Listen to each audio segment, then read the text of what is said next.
क्या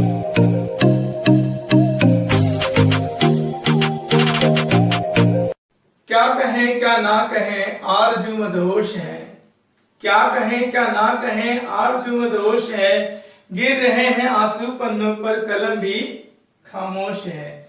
स्थिति ऐसी है दोस्तों कि अब बताने लायक नहीं है कि क्या माहौल चल रहा है पूरे देश भर में। लेक्चर कंटिन्यू कर रहे हैं।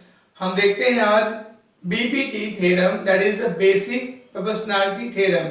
आज हम देखने जा रहे हैं basic proportionality theorem, that is हम जानते हैं हिंदी में समानुपात का मूलभूत प्रमेय। पहले आप ये स्टेटमेंट पढ़ लेते हैं। स्टेटमेंट क्या कहता है बीपीटी का?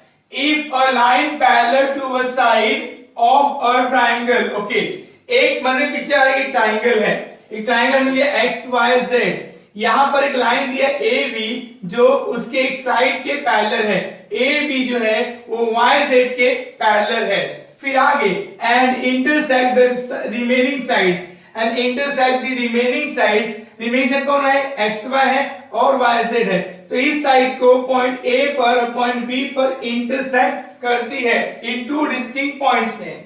Then the line divides the side in the same proportion. तो आपको बताना है कि आप बताओ लाइन ए बी जो है इसके दोनों साइड्स को सेम प्रोपोर्शन में डिवाइड करती है, मतलब एक्स ए अपॉन में A Y is equal X B upon में बी जेड। ये आपको प्रूफ करना है। तो स्टेटमेंट पढ़ के हमें यहाँ पे मालूम पड़ेगा कि इसमें क्या दिया हुआ है। तो हम लिखेंगे यहाँ पे गिवन। गिवन मतलब होता है दत्त। इस प्रश्न में क्या दिया गया है?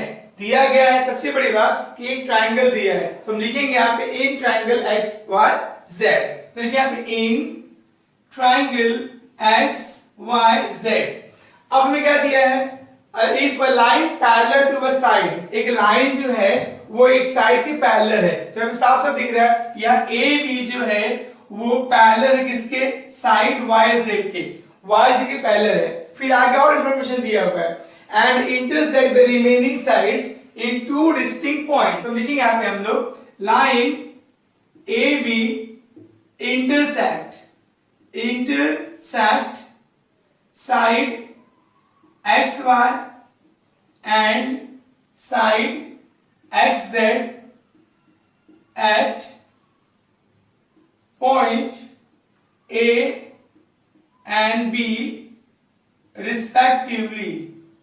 respectively such that x a y are collinear and x b z are also collinear। इस प्रकार से इंटरसेक्ट करता है। अब इस गिवन के बाद में हमें लिखना होगा टू प्रूव। तो लिखिए टू प्रूव। टू प्रूव का मतलब होता है साध्य। हमें यहाँ पे साध्य करना है। अब साध्य करने के लिए हमें क्या दिया हुआ है? यहाँ पे दिया हुआ है the line divides the sides in the same proportion, मतलब X A upon A Y is equal to X B upon में बी जेड। तो देखिए यहाँ पे हम एक्स ए अपॉन में A Y is equal to X B upon में B Z, ये हमें प्रूफ करना है। अब प्रूफ करने के लिए हमें यहाँ पर एक हेल्प लेना होगा कंस्ट्रक्शन का। हमें यहाँ पे रचना करना होगा। तो लिखिए कंस्ट्रक्शन, इसे हम जानते हैं रचना के नाम से, रचना। ओके, हमें यहाँ पे कुछ इस प्रकार से ए जेड और यहाँ पे बी वाई को हमें ड्रॉ करना होगा। Drawn A Z and B Y, हमने ये ड्रॉ कर लिया। अब हमें यहां पर प्रूफ करना होगा। तो लिखेंगे प्रूफ। प्रूफ को हम जानते हैं यहाँ पे उपपत्ति के नाम से, उपपत्ति। ठीक है, हिंदी में से उपपत्ति कहते हैं।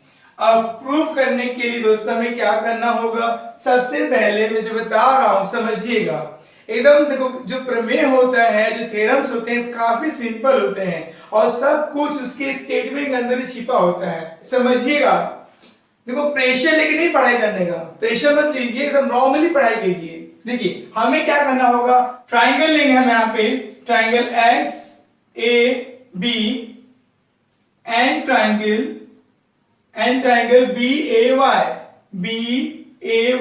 मैं बताना चाहूंगा कि ट्राइंगल एक्स ए बी है ये ट्राइंगल, और ट्राइंगल बी ए वाई ये ट्राइंगल जो है, ये दोनों ट्राइंगल जो है वो एक ही वर्टेक्स बी से बन रहा है। बी से एक ट्राइंगल ए बन रहा है, दिख रहा है, और एक ए बन रहा है।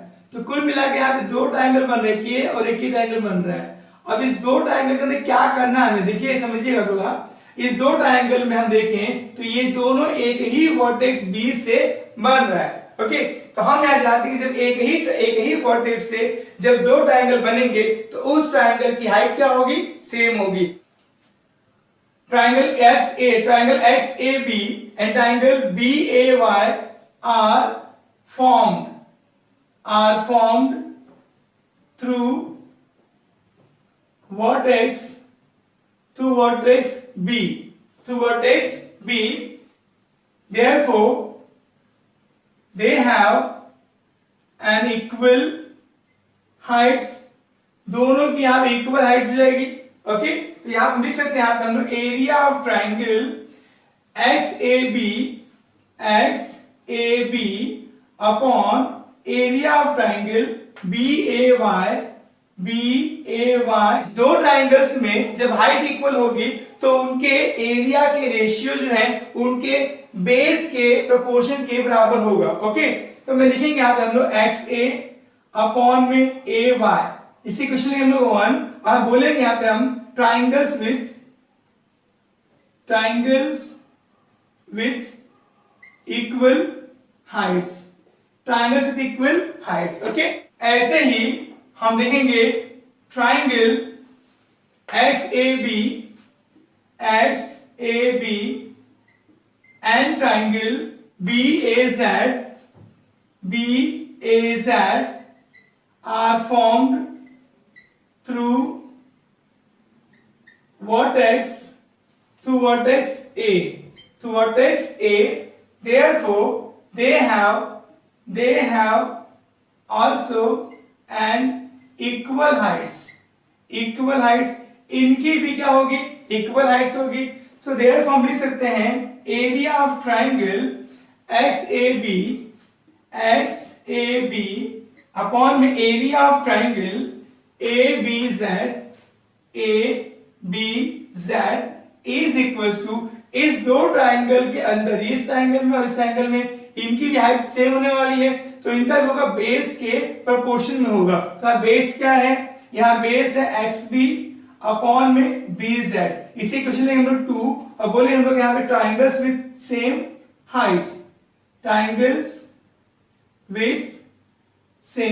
हाइट, ठीक है। अब इतना होने के बाद हमें एक चीज पता है कि ट्राइंगल बी ए वाई ये ट्राइंगल और ट्राइंगल ए बी जेड ये वाला ट्राइंगल, ये दोनों ट्राइंगल जो बन रहे हैं वो एक ही पैरेलल लाइन के बीच में बन रहे हैं। मतलब ये जो लाइन पैरेलल है उन्हीं के बीच में ये ट्राइंगल और ये ट्राइंगल, दोनों ट्राइंगल फॉर्म हो रहे हैं। तो जब कभी भी दो पैरेलल लाइन के बीच में कोई ट्राइंगल्स फॉर्म होते हैं तो उनके हाइट्स इक्वल होते हैं। सिंस triangle BAY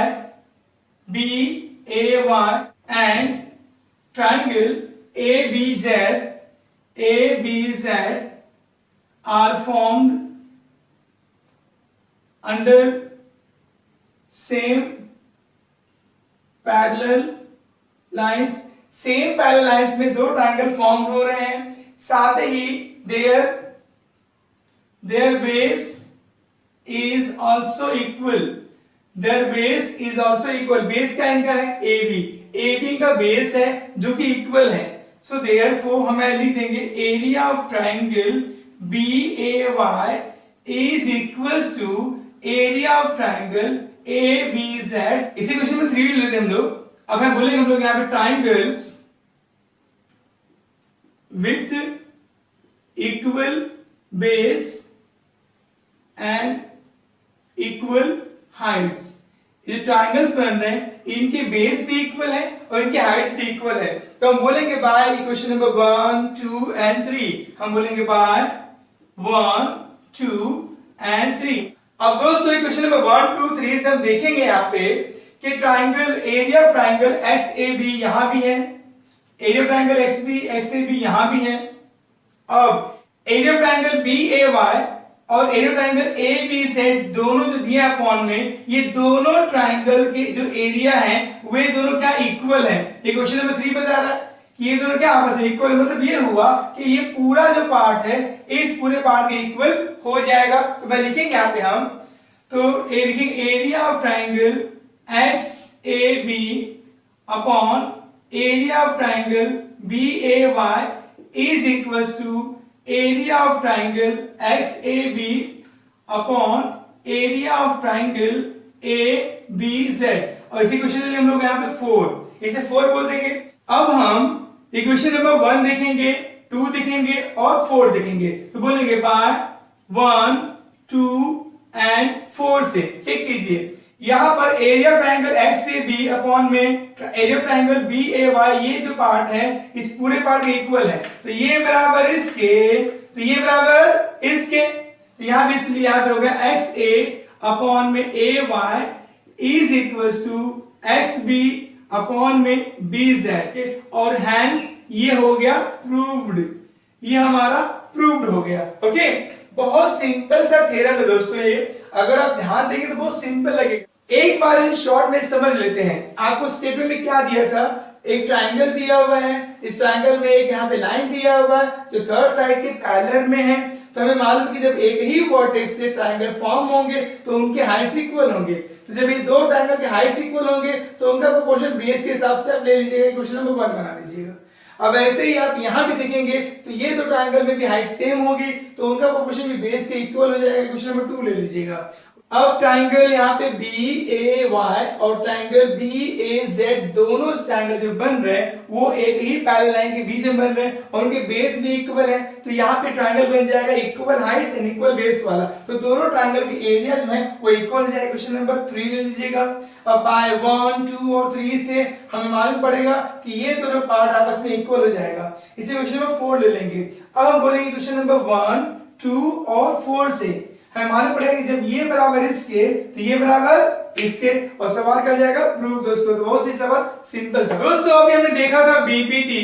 बीपीटी मतलब बेसिक प्रोपोर्शनैलिटी थ्योरम, समानुपात का मूलभूत प्रमेय। ये क्या कहता है, इसे समझने के पहले आप नॉर्मल ये देख लीजिए कि किसी भी ट्रायंगल के अंदर अगर आपको कोई ट्रायंगल ए बी सी दिया हुआ है, ठीक है, और इस ए बी सी की किसी भी एक साइड के सामने एक लाइन दिया गया जो पैरेलल हो, मान लो एक्स वाई है, यहाँ पे एक्स वाई जो है वो पैरेलल है मान लीजिए बीसी के। अगर ऐसा दिया हुआ है तो क्या होगा, दिस ए एक्स अपॉन में X B is equals to A Y upon में वाई सी। ये हमारा जो है मेन स्टेटमेंट है। तो इन शॉर्ट में हमने बीपीटी देखा। अब बीपीटी का एक कन्वर्स है, कन्वर्स मतलब विपरीत, उल्टा। तो converse of basic proportionality theorem, समानुपात के मूल प्रमेय का विलोम। हम अभी यहाँ पे विलोम देखने जा रहे हैं। तो विलोम क्या कहता है, विलोम कहता है, स्टेटमेंट देख लीजिए, if a line divides any two sides of a triangle. यहाँ पर एक ट्रायंगल दिया है, मान लीजिए ट्रायंगल ले लीजिए ए बी सी, और यहाँ पे कह रहे हैं कि इफ अ लाइन डिवाइड्स, एक लाइन ले लीजिए जो इस ए बी को एक्स पे और ए सी को वाई पे डिवाइड करता है। लाइन जो है डिवाइड करती है the two sides of triangle, ये दो साइड्स को ट्रायंगल को डिवाइड करती है in the same ratio. Same ratio means what, A X upon में X B is equal A Y upon में वाई सी, ये डिवाइड करती है। Then the line is parallel to third side. तो जो ये लाइन होती है ना ये थर्ड साइड के पैरेलल होती है। मतलब ये हुआ एक्स वाई जो है वो पैरेलल हो जाएगा बीसी के। ये कहता है कन्वर्स, ये कहता है कन्वर्स। तो देखिए समझने की बात क्या है, जब ट्रायंगल में एक पैरेलल लाइन दी गई होगी तो आपको ये प्रोड्यूस करना होगा, पर जब आपको दिया होगा कि ये जो साइड प्रोपोर्शन में दिया होगा तो आपको ये प्रोड्यूस करना होगा। ये आपका फंडा है। देखिए थ्योरम को एग्जाम में प्रूव करने के लिए नहीं आएगा, बहुत ओल्ड सिलेबस में ये थ्योरम प्रूव करने के लिए आता था, बट आपके एग्जाम में सिर्फ थ्योरम को कैंसिल कर दिया गया, सिर्फ इसकी प्रॉपर्टी को यूज करना होता है।